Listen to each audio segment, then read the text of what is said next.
berhadapilah masalahmu dengan senjata api. Karena selama ini Ilal katanya menodong, mengancam akan membunuh Regina dengan senjata api itu. Dia dari dapur, dia bawa pisau, dia mau nusuk perut aku. Ini umur 5 tahun atau 6 tahun. Kalau itu anak Anda gimana? Halo, selamat siang pemirsa Antv. Jumpa lagi dengan saya Yuwanita Kristiani di SOS seputar obrolan selebritis.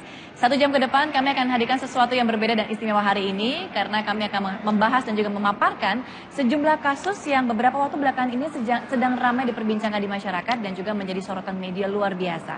Dan sebelum saya hadirkan berita yang pertama, saya mengajak Anda untuk memfollow Twitter kami di @sos_antv.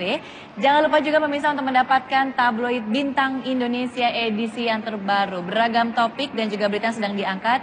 Jadi pastikan jangan sampai Anda lewatkan berita terbaru seputar selebritis di tabloid Bintang Indonesia edisi yang terbaru. Pemirsa, kemarin tanggal 23 April sidang mediasi antara juru bicara Farhad yaitu Regina dengan suaminya Ilal Ferhat sudah berlangsung.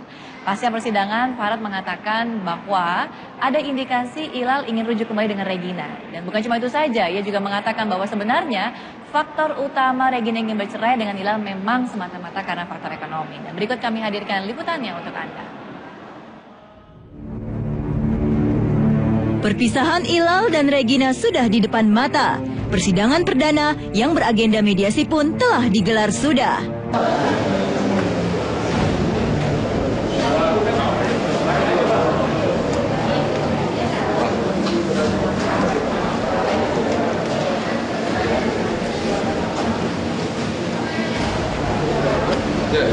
Tarik dulu.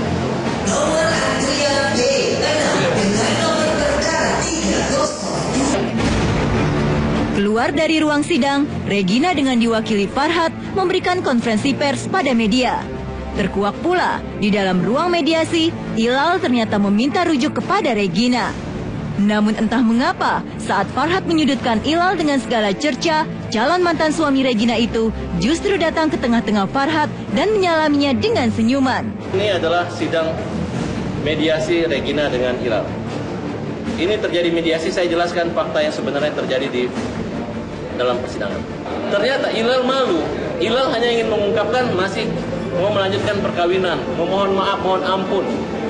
Kemudian masih menuntut pendapatan uang dan hasil makan uang dari keringat dari Regina. Itu kan tidak masuk akal. Dia seorang mantan wakil ketua DPR, punya rumah apartemen aja nggak punya. Punya mobil nama dia aja nggak punya. Coba bayangkan. Jadi jangan sok ngaku kaya, karena memang karena ketidakmampuan dan kepapahan Ilal ini membuat Regina menceraikan. Padahal dia suratnya itu bodong. Coba lihat, dia kayak anak kecil nongol-nongol di sini. Saksikanlah orang itu.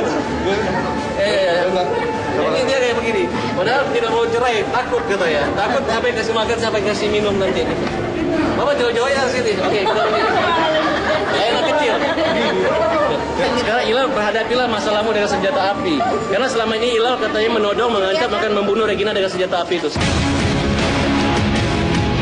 Apakah yang sebenarnya terjadi? Seorang laki-laki bisa tersenyum menerima cerca dari orang yang telah merebut istrinya, bahkan menyalami Farhad. Adakah kisah di balik semua penampakan ini? Hanya Ilal yang tahu mengapa ia bisa tersenyum pada Farhad Abbas.